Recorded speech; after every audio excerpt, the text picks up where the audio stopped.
¿Qué es la fe? Con signos de interrogación. Y vamos a tratar de desarrollar este tema que considero que tal vez es de lo más importante que existe elementalmente en la doctrina cristiana para poder comprender qué es la fe. La diferencia entre creer simplemente o la simpleza de la credulidad y la fe bíblica, que son totalmente opuestos. Dice Hebreos 11:6, pero sin fe es imposible. Esta palabra imposible significa que no existe ninguna otra manera de agradar a Dios. Ya sea que cuando yo obedezco el mandamiento, maridos, amen a vuestra esposa, la amo porque por la fe que Dios me ha puesto y me ha dicho que yo tengo que hacerlo. Si mi motivación no es la fe, no sirvo. Cuando yo doy dinero a la obra de Dios, tiene mi motivación que ser por fe, agradando siempre a Dios. Amo a mi esposa porque quiero agradar a Dios. Amo a mi esposo porque quiero agradar a Dios. Doy porque quiero agradar a Dios. Siempre, siempre la fe tiene que estar detrás de nuestras acciones. Y si la fe no está detrás de nuestras acciones, no estamos agradando a Dios. Es imposible.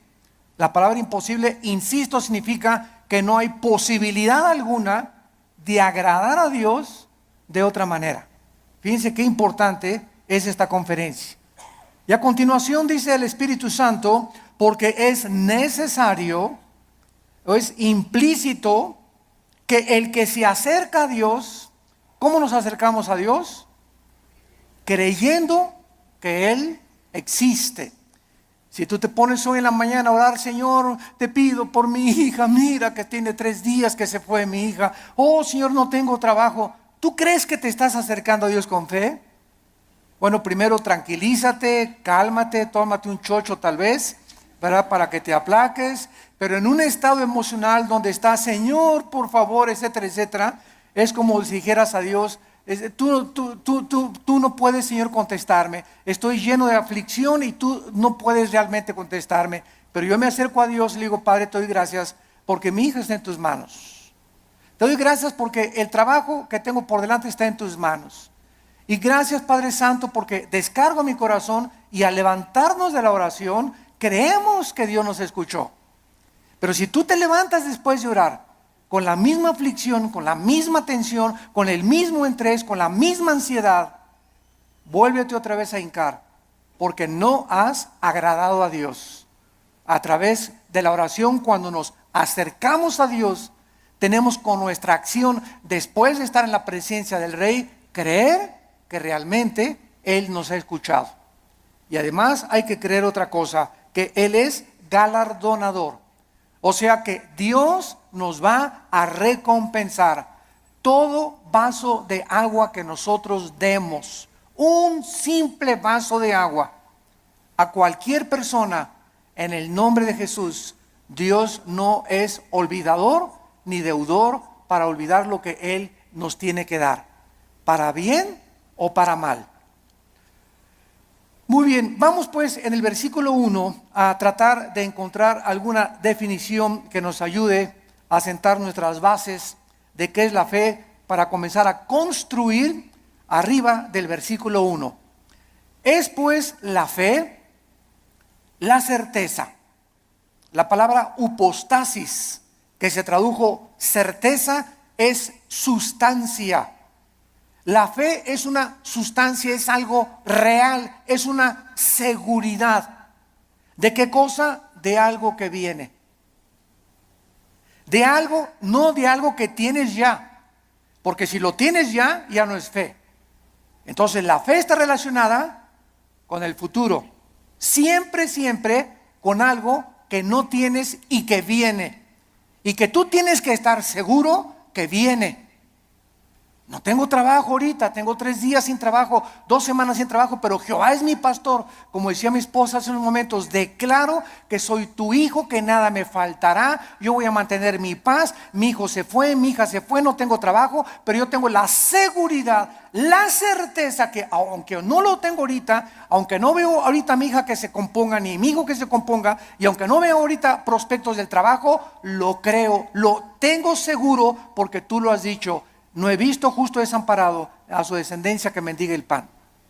Yo sé que tú me vas a dar el trabajo, Señor. Yo sé que tú me vas a sacar adelante. ¿Por qué? Porque así lo dice tu palabra. Y esta seguridad que tú tienes, dice a continuación, es una convicción, aunque tú no lo estás viendo. Muy bien, vamos pues a tratar de explicar más claramente esto. La fe está relacionada con el futuro y con lo invisible. Con lo futuro y con lo invisible. Porque es algo que esperamos en el futuro, ya sea en 3 horas, 4 horas, mañana, pasado un mes, un año, no sé. Y al mismo tiempo es algo que no podemos percibir con nuestros 5 sentidos.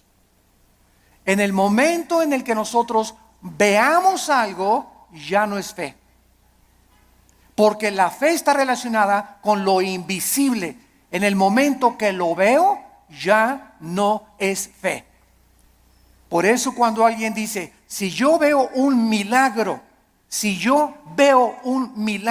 voy a creer, esto es la antítesis de la fe.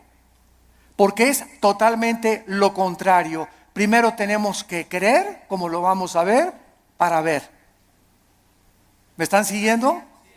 No es ver para creer, sino creer primero para que después puedas ver la gloria de Dios manifestada. Muy bien, la fe es la certeza, es una seguridad de algo que esperamos y es una convicción de algo que nosotros no vemos. Esta certeza, ¿quién nos las da? Porque necesitamos una certeza y necesitamos una convicción para que nuestra fe sea sólida y esté basada en un buen fundamento teológico. Esta certeza nos la da la Biblia. Porque solo en la Biblia puedes encontrar las promesas que son futuras para nosotros. Dice Dios, si tú siembras escasamente, recoges escasamente. Si tú siembras abundantemente, recoges abundantemente. Si tú amas a tu esposa como Cristo amó la iglesia, no te imaginas las bendiciones que vendrán sobre tu vida. Si tú no amas a tu esposa como te estoy mandando en la palabra de Dios, las promesas mías que te tengo preparadas, no las vas a poder ver. Porque no has creído. Porque para que puedas ver la bendición en tu matrimonio, para que puedas ver la bendición en tu noviazgo, para que puedas ver la bendición económica en tu vida y en tus negocios, antes tienes que creerle a Dios y poner en práctica o en acción lo que Dios dice en su palabra. Y la convicción, ¿quién nos las da? El Espíritu Santo. Entonces tenemos íntimamente relacionadas a la Biblia con el Espíritu Santo. No podemos jamás divorciar al Espíritu Santo de la Biblia, ni la Biblia del Espíritu Santo, porque el Espíritu Santo es el autor de la palabra de Dios. Entonces necesitamos entender que el Espíritu Santo es un espíritu de santidad, ¿verdad? Es el espíritu de verdad, es el consolador. Entonces, si yo tengo el Espíritu Santo y quiero caminar con el Espíritu Santo y Él es santo, ¿podrán caminar dos juntos si no estuvieran de acuerdo? No, ¿verdad? Para que yo camine con el Espíritu Santo, tiene que haber santidad en mi vida, porque Él es santo y me toma de la mano. Pero el momento en el que yo camino sin santidad o comienzo a caminar en pecado en la vida, inmediatamente rompo mi comunión con el Espíritu Santo. Me suelta, es tan sensible como una paloma el Espíritu Santo. Inmediatamente vuela, no se hace a un lado y me encuentro caminando yo creyendo que Dios está conmigo, creyendo que el Espíritu Santo está conmigo, y estoy caminando en la carne. Es lo que se llama caminar en la carne. Y la carne es muy consagrada, ¿eh? La carne es muy religiosa. La carne adora a Dios y por acá y por allá, y sin embargo podemos hacer muchas cosas sin la ayuda de Dios en nuestra vida. Muy bien, veamos ahora que entonces la fe está relacionada con dos realidades eternas e invisibles, con Dios y su palabra. La verdadera fe bíblica está limitada a la Biblia. En otras palabras, hace algún tiempo recuerdo que unas personas me dijeron: Armando, ¿por qué eres tan incrédulo? ¿Por qué no crees que el orito que está cayendo del cielo lo manda Dios y las piedras preciosas que están cayendo en nuestra iglesia son de Dios? Y yo les contesté sencillamente: porque Dios no me manda a creer eso. Yo creo lo que la Biblia dice, pero el hecho de creer cualquier fenómeno o cualquier acción, aunque sea milagrosa, no implica que sea de Dios. Porque el diablo puede hacer fenómenos y puede hacer milagros también. Entonces no me pueden nadie catalogar, ni tampoco a ti clasificarte como que eres un incrédulo y no lo crees. Claro que lo creo, pero si está en la palabra de Dios. Pero si yo encuentro en Proverbios capítulo 2 que la Biblia me manda y me dice que busque la sabiduría y no las piedras preciosas y no el oro, ¿qué me está diciendo el Espíritu Santo con estas experiencias que se están manifestando en muchas iglesias? Que estas iglesias están tanto en la carne, que está ahora siendo engañadas. Pues quieren eso, quieren circo, maroma y teatro, quieren ver milagros, pues eso les voy a dar, como hizo Dios con los judíos en el desierto. ¿Quieren comida? Pues se las voy a dar hasta que les llegue hasta aquí. Y los atascó de codornices hasta que los volvieron al estómago. Este es un juicio de Dios.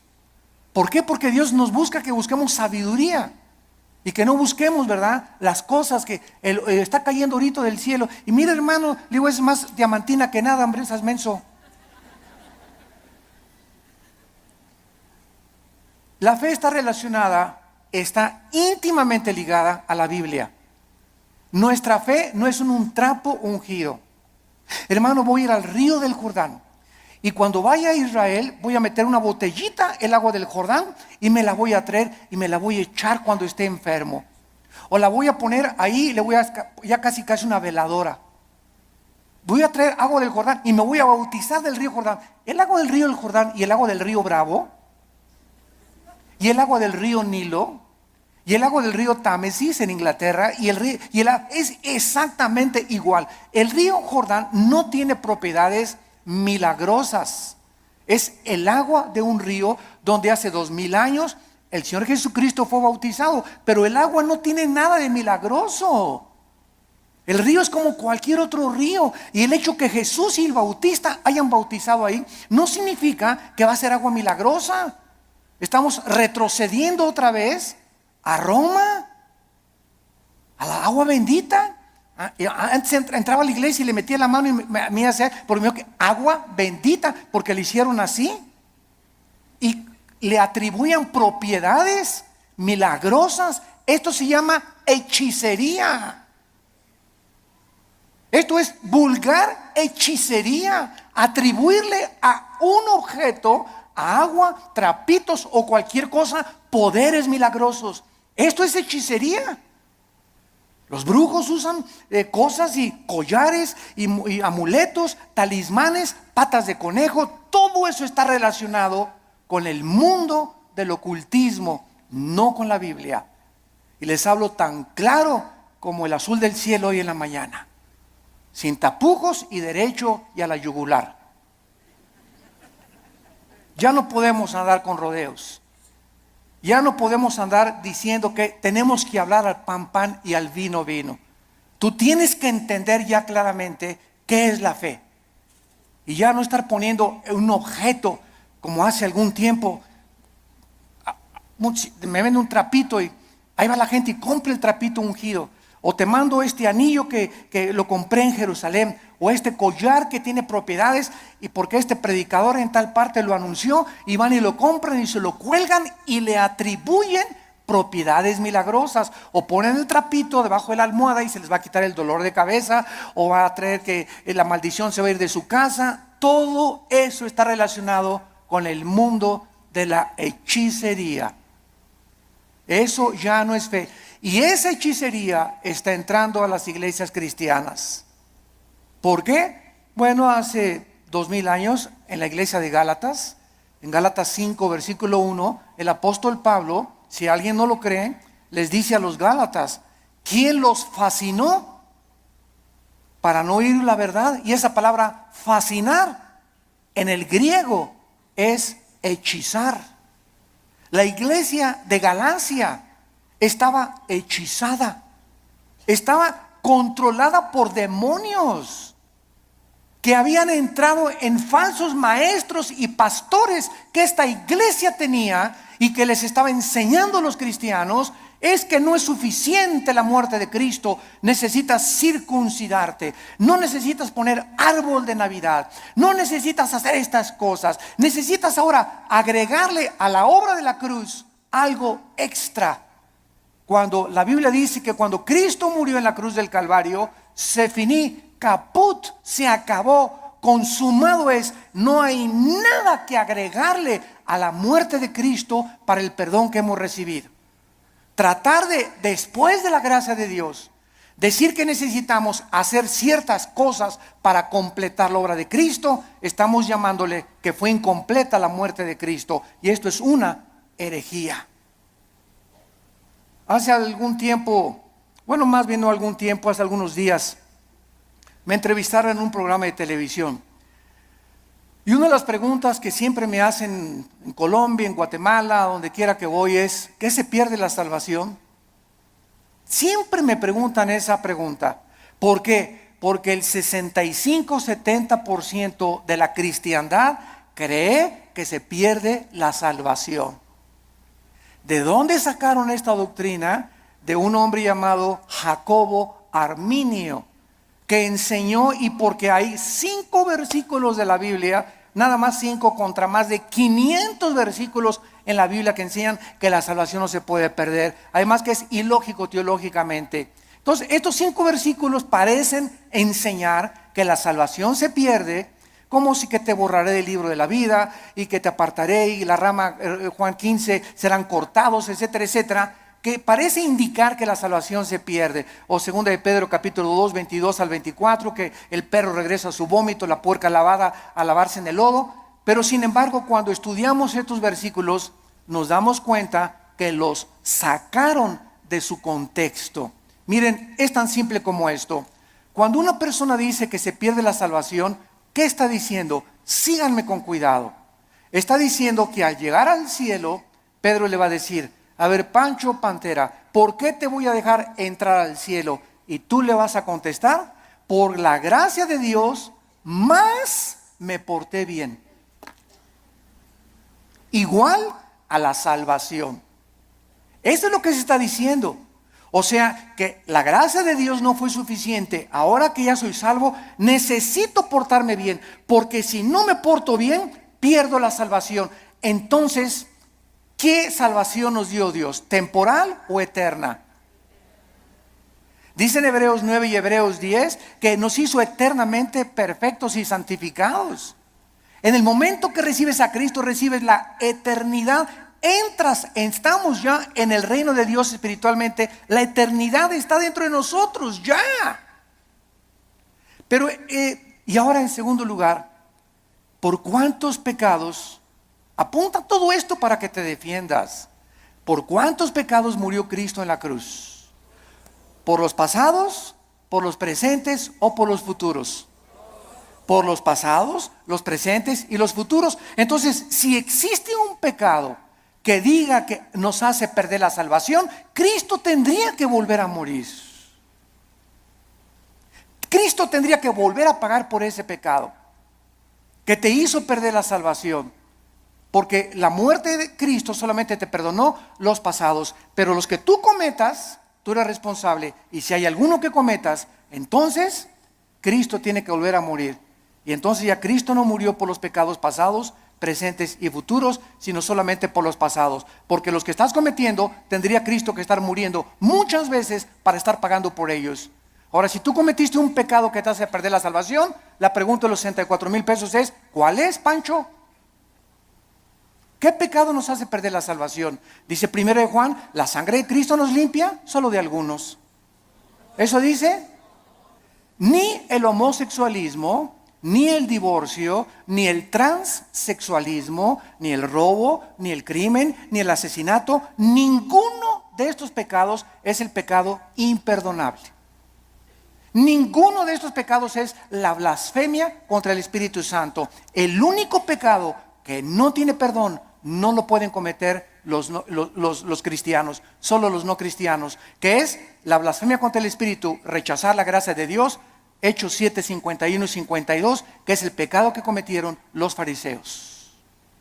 Que después de ver, después de oír al Hijo de Dios, después de oír la predicación de la palabra, no te quiero, no te quiero, no te quiero. Pero un cristiano, 1 Corintios 12, 2, no puede por el Espíritu ni siquiera blasfemar o maldecir al Espíritu Santo. Antes de ser cristianos, todos blasfemamos el nombre de Dios. Todos blasfemamos contra el Espíritu Santo antes de ser cristianos, ¿no es verdad? Todos cometimos pecados tremendos. Ahora, cuando nos muramos, otra pregunta, cuando nos muramos, ¿cuántos van a morir perfectos? ¿Dónde está San Anastasio por aquí? O Santa Rita de Casia. Cuando muramos, vamos a morir en pecado. A lo mejor hoy en la mañana le grité a mi esposo y me muero a las 2 de la tarde, ya me morí en pecado. A lo mejor hiciste una mentira a las 3 de la tarde y te da un ataque al corazón a las 7 de la noche, ya te moriste en pecado. Te pasaste un alto, ya te moriste en pecado si chocas. Todos nos vamos a morir con algún cierto de pecado, pero esos pecados ya fueron puestos en la cruz del Calvario. Entonces tendríamos que ir al purgatorio para pagar por esos pecados con los que morimos y no los pudimos confesar.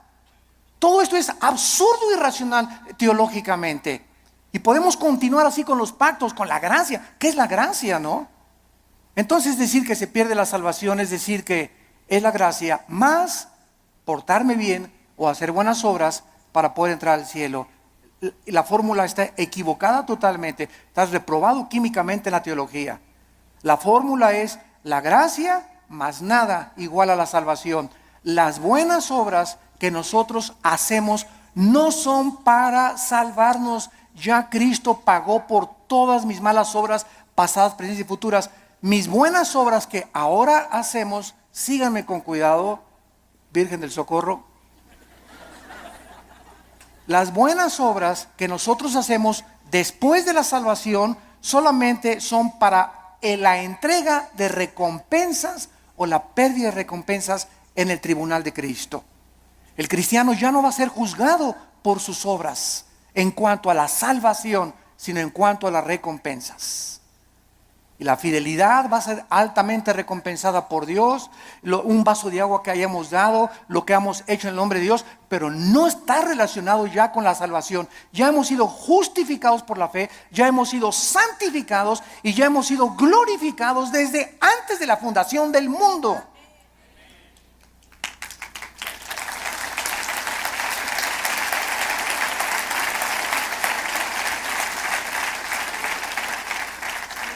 Tenemos que desenterrar otra vez la doctrina de la salvación en el siglo XXI y volverla a enseñar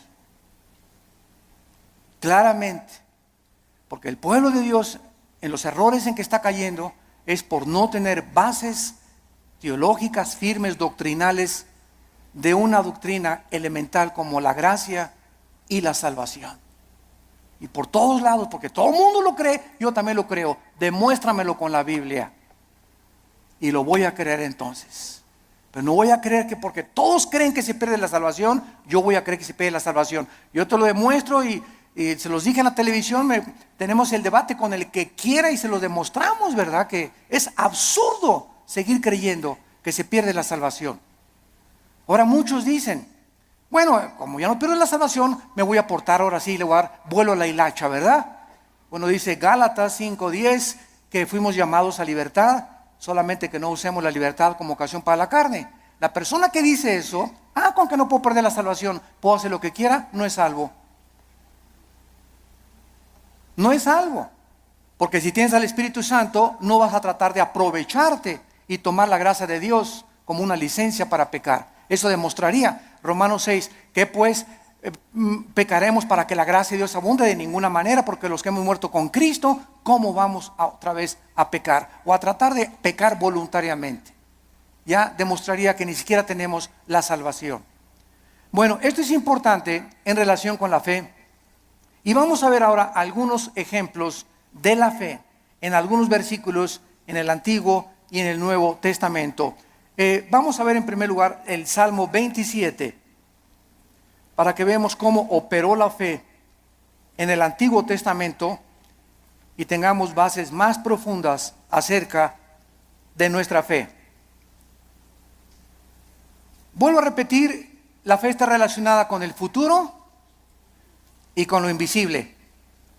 La antítesis de la fe sería ver, porque caminamos por fe, no por vista. La vista queda excluida de la fe. Y si camino por vista, está excluida la fe. Una de otra están excluidas. No pueden ser las dos verdad. O camino por fe sin ver, o veo y ya no camino por fe. ¿Está claro? Es muy importante aceptar este concepto. Si caminamos por vista, ya no necesito la fe. Si camino por fe, no necesito la vista. Cada una excluye, insisto, la otra. Esto es contrario a lo que el mundo dice. Ver para creer. Esa es la filosofía del mundo. Esa es la dimensión en la que el mundo se mueve. Nosotros hemos entrado a otra dimensión totalmente, que dice lo contrario, que necesito primero creer para poder ver. Dice el Salmo 27, versículo 13, cuando David se encontraba afligido, perseguido por Saúl, sin trabajo, escondido en una cueva, criticado, sus hijos de David se volvieron contra él. Bueno, el pobre David, ¿verdad?, tenía todo tipo de tribulaciones iguales a las que tenemos muchos de nosotros. Y David nos manifiesta y nos exhibe una verdad preciosa. Y dice el Salmo 27:13, hubiera yo desmayado, me hubiera tirado la toalla, me hubiera yo desalentado, ya hubiera querido ya ni siquiera ser cristiano, ya ni siquiera quería ir a la iglesia, ya estaba harto. Si yo hubiera mantenido esta actitud mental, hubiera yo desmayado. Me hubiera tirado ya al suelo, ya no quiero ni siquiera vivir. Estoy harto de todo, de mis papás, de la iglesia, de esto, del gobierno. Y sobran cosas que nos pueden llegar a pensar esto. A menos que, repito, seas San Anselmo. Pero todo cristiano llegamos a estar, ¿verdad?, hasta, decimos vulgarmente en México, hasta el gorro. ¿No te has sentido así? No levante la mano. Porque estoy seguro que todos la levantaríamos. Si no has experimentado esto, lo vas a experimentar cuando estés casado, o cuando no estés, o cuando nazcan los hijos, o cuando nazcan los nietos. Pero hay muchas épocas en la vida en la que nos llegamos a sentir tan oprimidos por los problemas que ya no quisiéramos ni siquiera vivir. ¿Quiénes son los suicidas? Las personas que se les ha cerrado totalmente el mundo, se han sentido sin ninguna ventana, sin ninguna luz, sin ninguna esperanza, sin ninguna solución más que dejar de vivir. Escaparse por una puerta falsa. Y dice David que él había llegado a esa situación, y entonces encontramos lo que lo salvó: si no creyera. Si no creyera, ¿qué veré? Primero, ¿qué cosa? Creyó, y después venía la vista. Si yo no hubiera creído que voy a salir de esta situación y que Dios me va a mandar otro esposo, otro novio, que viene el trabajo. Si yo no hubiera creído en las promesas de Dios, ya desde cuándo me hubiera aventado desde el puente hasta abajo. ¿Qué es lo que nos sostiene? Creer lo que Dios nos ha dicho. Esa es la fe, lo que nos ha dicho en su palabra. Hubiera yo desmayado si no creyese. Y dice 1 de Pedro 1:5 que somos guardados por el poder de Dios mediante la fe.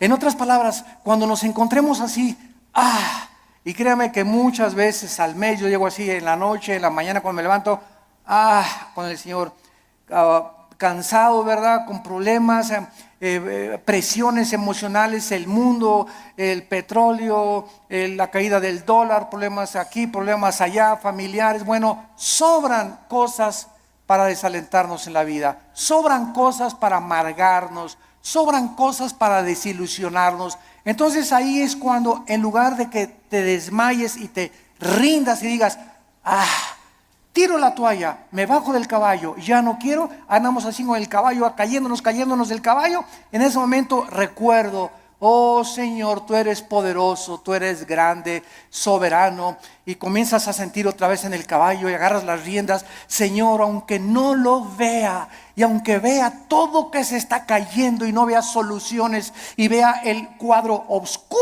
a mi alrededor, oh Dios, yo sé que tal vez hoy en la tarde o mañana veré tu bondad. Me vas a sacar del pozo de la desesperación, me vas a pintar un nuevo futuro, vas a solucionar mis problemas, y por eso sigo en mi caballo y rajámonos pinto, échele velocidad y vamos adelante. No te me rajes, México lindo y querido.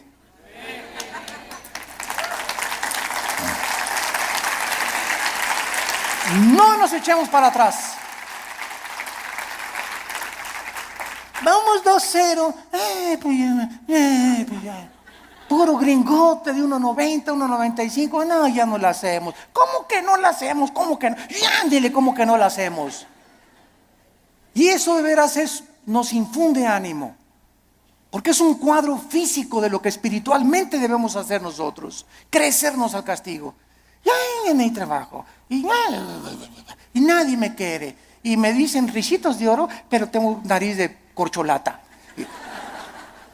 ¿Sabes una cosa?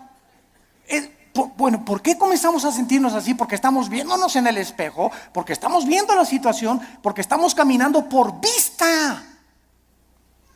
Olvídate y desconéctate de lo que ves y lo que por tus 5 sentidos entran, y conéctate con la palabra de Dios. Diario ven a la Biblia en la mañana, cargar las pilas, la energía.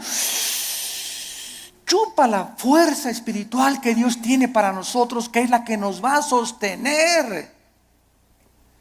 Nos separamos de la Biblia y nos vamos al suelo. Hebreos 11:27, otro ejemplo en el Nuevo Testamento de Moisés. Hebreos 11:27 dice así: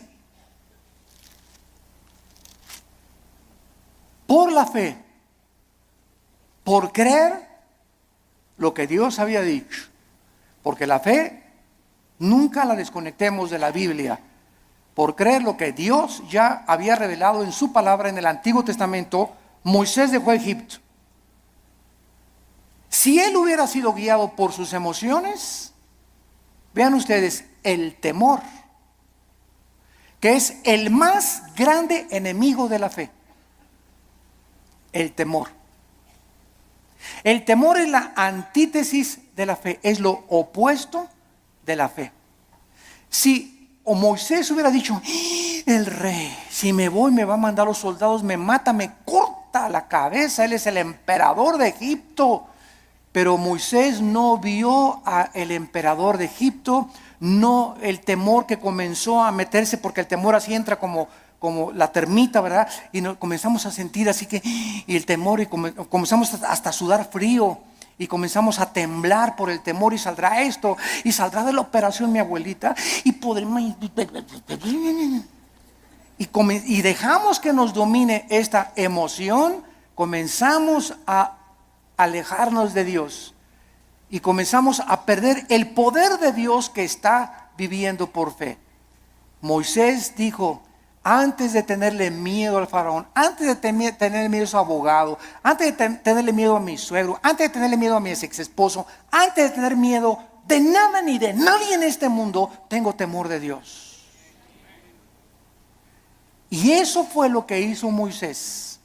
No vio el temor del emperador, los ejércitos que tenía, y dejó Egipto. No fue gobernado por el temor, sino creyó lo que Dios le había dicho y venció sus emociones. Porque se sostuvo como viendo físicamente a Dios. ¿Eso dice? Este está en tercera de Pancho 3:1. Porque se sostuvo viendo algo que no se veían con sus ojos, ni se experimentaba empíricamente con sus 5 sentidos. Se sostuvo por algo que nadie podía ver, pero él sí podía ver, y podemos ver los cristianos, que es a Dios. Viendo al invisible. ¿Con qué ojos lo vemos? Con los ojos de la fe. Es un par de ojos que el Espíritu Santo nos ha entregado que el mundo no tiene. Vemos no lo que vemos, vemos las cosas que no se ven, porque las que no se ven son más reales que las que se ven. Esto fue lo que hizo que Moisés se pudiera sostener. La fe nos capacita para ver lo que el mundo no puede ver. No hay trabajo, no hay esto, no hay aquello. El mundo, terremotos, se cae. Ahora que fue el terremoto de Japón, no sé si vieron ustedes un video de los muchos que han pasado, que primero el terremoto, el tsunami y el puntillazo, la fuga de gas radioactivo. Y pasaron a una japonesita que era cristiana, como de 80 años de edad. Y está la japonesita en el video caminando y dice, aquí estaba mi casa. Y para todos lados estaba viendo, y ahí estaban mis hijos, y ahí vivía mi sobrino. Y se queda la japonesita como de 80 años de edad, sin nada ni nadie en el mundo. Ni una cobija donde acostarse. Y se hace así las cabezas y dice, pero tú me seguirás sosteniendo. Bueno, las lágrimas comenzaron a caer de mis ojos. Pero fue así una cosa, ¿verdad? Para poner una película. Ahí estaba mi familia, ahí estaban mis papás, ahí estaban mis hijos, mis nietos, aquí estaba mi casa. No hay nada. Imagínate, de la noche a la mañana quedarte sin familia, ni vecinos, ni papá, ni mamá, ni nada, y levantar los ojos, pero tú me seguirás sosteniendo. Esa es la fe. Sostenidos viendo lo que no se ve, con los ojos y la seguridad y la certeza y la convicción de lo que Dios ha dicho: no te dejaré ni te desampararé, aunque se acabe todo a tu alrededor. Veamos ahora en Juan capítulo 11. Juan capítulo 11, versículo 39 y 40. Se muere Lázaro. La familia de Lázaro eran las hermanas Marta y María. Marta es un ejemplo de la mujer afanada, María un ejemplo de la mujer que se acerca a Dios. Pero las dos nos representan a todos nosotros. No porque te digas Marta va a ser afanada, ¿verdad? Pero es un ejemplo solamente de que todos nosotros padecemos esta debilidad, de que muchas veces queremos ver para creer, y tenemos que dominar esa tentación y ese impulso de nuestra antigua naturaleza. Entonces aquí en Juan 11:39 dijo Jesús: quiten la piedra. Marta, la hermana del que había muerto, dijo: Señor, y he de ya, porque es de 4 días. Jesús le dijo: ¿no te he dicho que si crees, verás? Ahí está otra vez. Marta, tú no tenías que haber visto que se alivió ahorita. Hemos llegado al punto que lo dejé morir, porque Cristo dejó morir a Lázaro. ¿Se acuerdan que cuando le avisaron? Señor, Lázaro se está muriendo? no hizo caso. Y era el mejor amigo de Jesús y la familia que lo hospedaba y le daba de comer a Jesús, y tenía según un cuartito especial para Jesús cuando pasaba por ahí Jesús. Y no hizo caso Jesús, y Lázaro se murió. Y ya que tenían 3 días, Jesús dice a los discípulos: vamos a donde está Lázaro. Y ahora sí, como decimos en México, ¿ya para qué? ¿Ya para qué? ¿Ya para qué?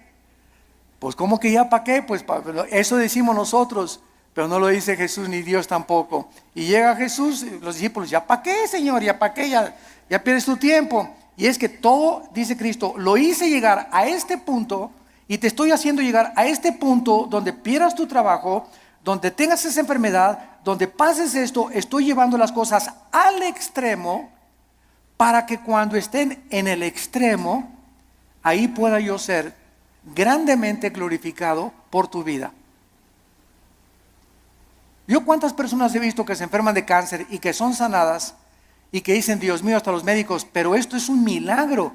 Pero si no hubiera sido esa enfermedad, no hubiera sido glorificado Dios. Si no hubieras perdido tu trabajo y un trabajo te viene milagrosamente, ¿cómo podrías decir: Señor, solo tú pudiste haberme dado este trabajo? Fue un milagro. Así como ayer la selección mexicana fue un milagro que ganara. Pero aquí no se mete, ¿verdad?, la fe. O sea, 2-0 decimos, ya al 2-0, yo ya iba a pagar la televisión. La neta.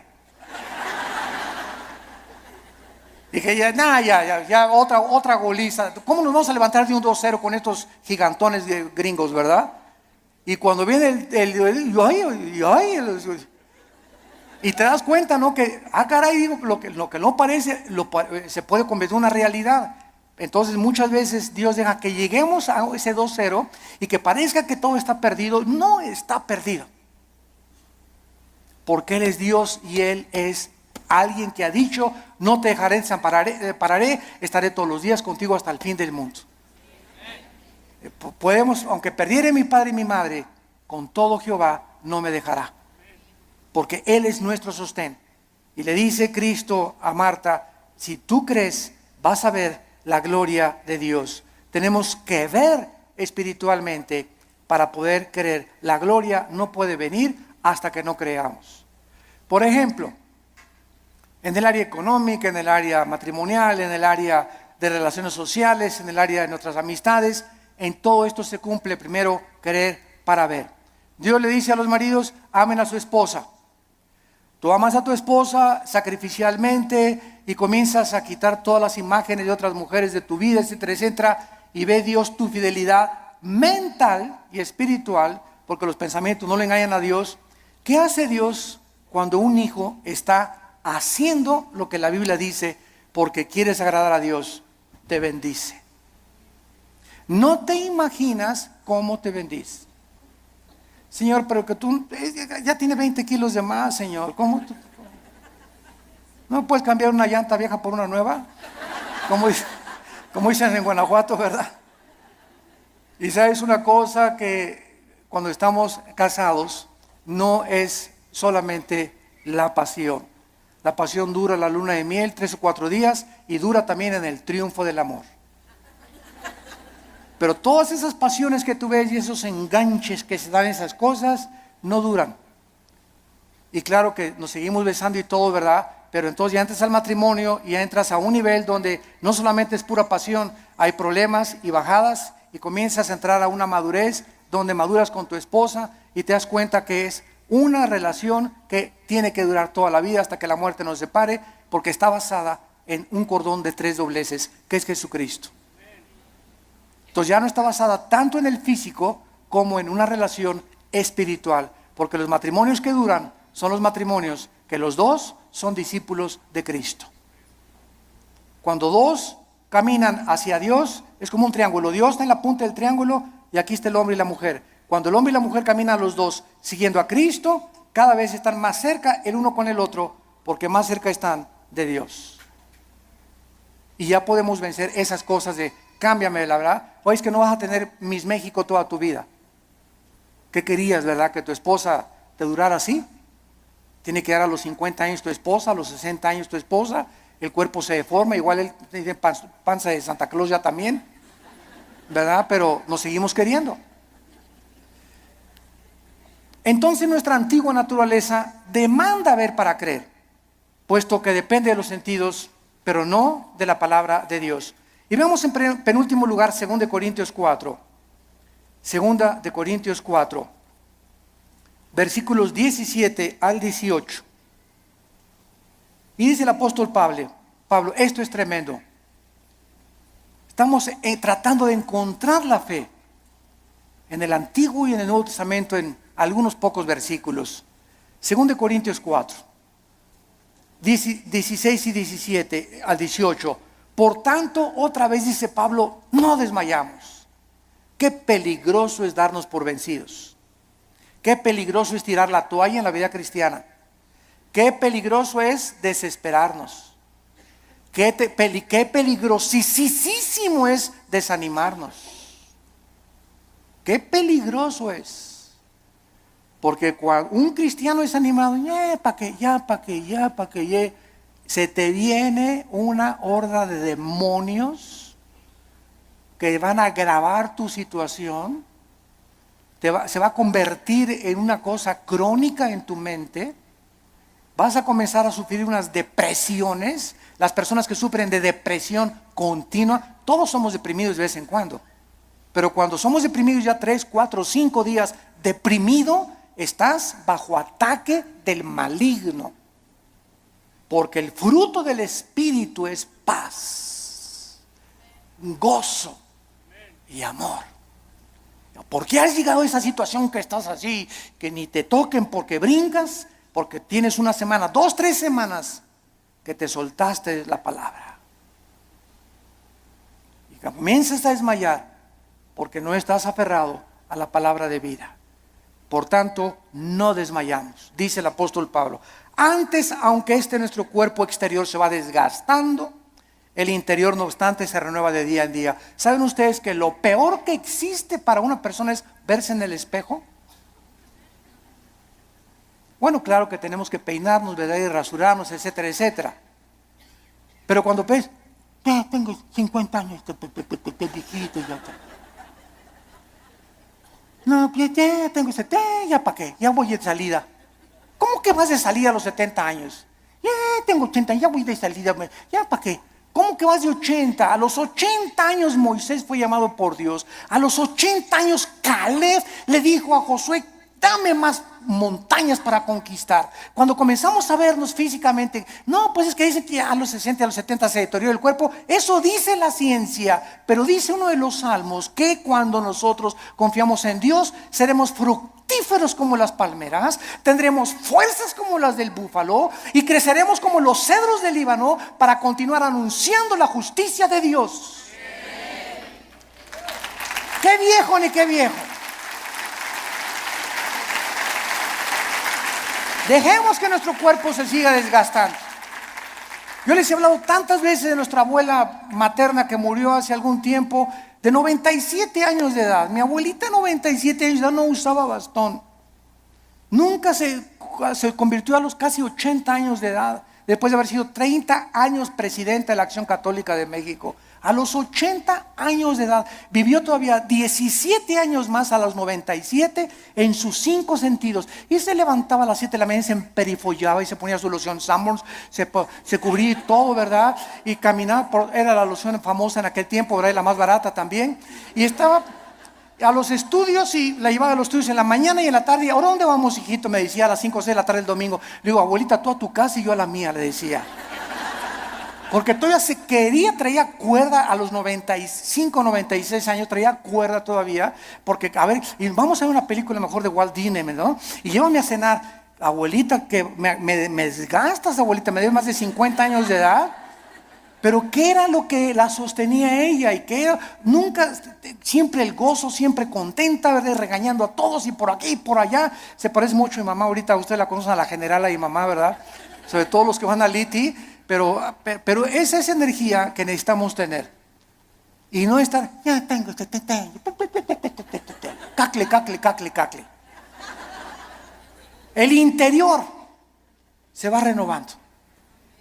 Y este cuerpo corrupto vas a echar a los gusanos y al panteón y vamos a resucitar. Así como una semilla contiene un árbol y fruto y ramas, esa semilla, ahí está todo. Así cuando se siembra va a resucitar en un cuerpo glorificado. Y nos vamos a ver, y cuál cacle ni cake nada, ¿verdad? Sino que tenemos que mantener esa energía y esas fuerzas, esas ganas para vivir para Dios. Porque los que se mueren pronto son los que no tienen ganas de vivir para Dios. Ya, para que ya yo llegué, ya voy de salida. Tienes que hablarle a tus nietos y tienes que hablarle a tus viejitas y tienes que ir a los asilos a predicar. No te encierres nada más, cacle. Nada, hay mucho que hacer todavía. La energía la tenemos por dentro. Y olvídate por afuera, no te veas en el espejo. Ve lo que Dios está haciendo internamente con tu alma. Dice Pablo, porque esta leve tribulación momentánea, miren nada más cómo considera Pablo la vida. En primer lugar, los problemas, las aflicciones y los sufrimientos son leves. Dice Pablo, es como si un mosquito me hubiera picado. Todo lo que he sufrido, las pedradas, la persecución, me arrastraron, mis hijos me dejaron, a mi esposa las violaron, fui castigado por Dios. David y Pablo, todo lo que sufrió y lo encerraron en la cárcel, todo ha sido leve y además temporal, momentáneo, porque Pablo no veía y como un perro, pobre de mí, ya no me quieren ni mis nietos, se acuerdan de mí, ya nadie me quiere. Y comienza a ser como un perro ahí en el rincón y lamiendo tus heridas y compadeciéndote, y esa autolástima que va a hacer que te hundas y te pintes más rápido. Que te vayas, más rápido. A veces me olvida que no estoy con los jóvenes.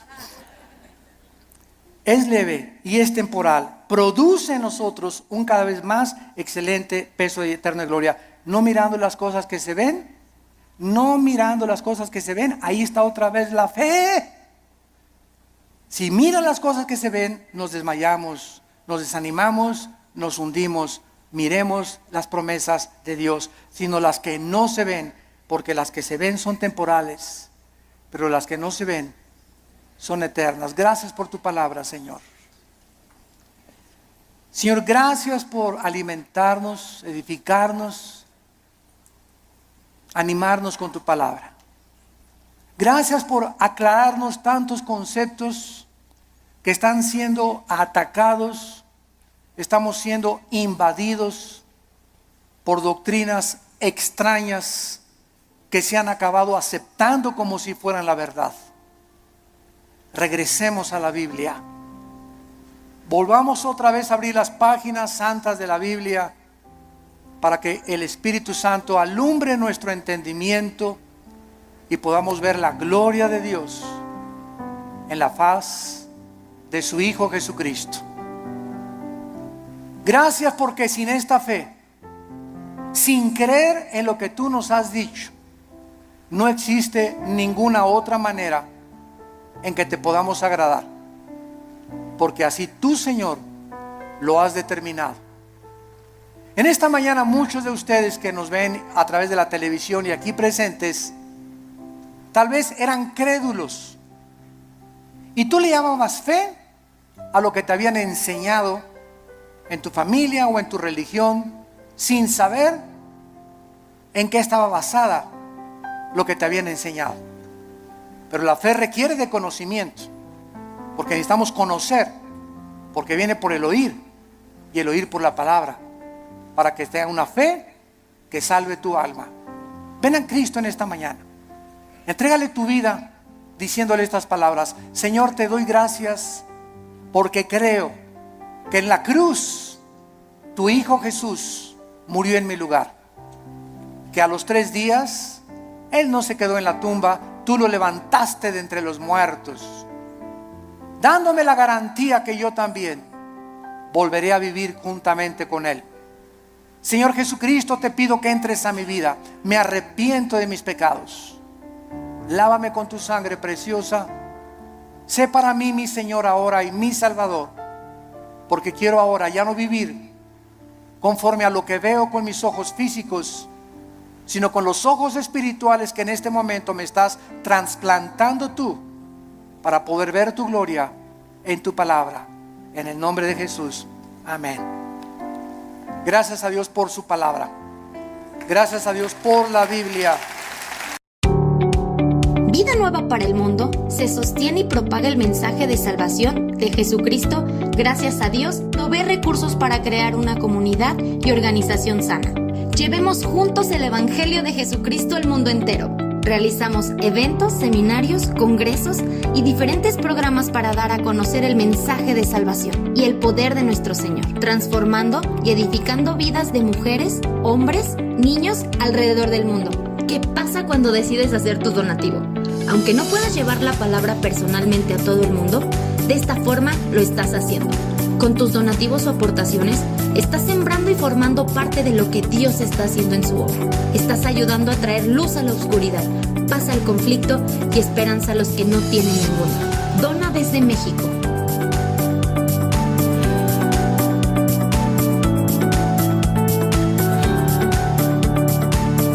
Dona desde Estados Unidos.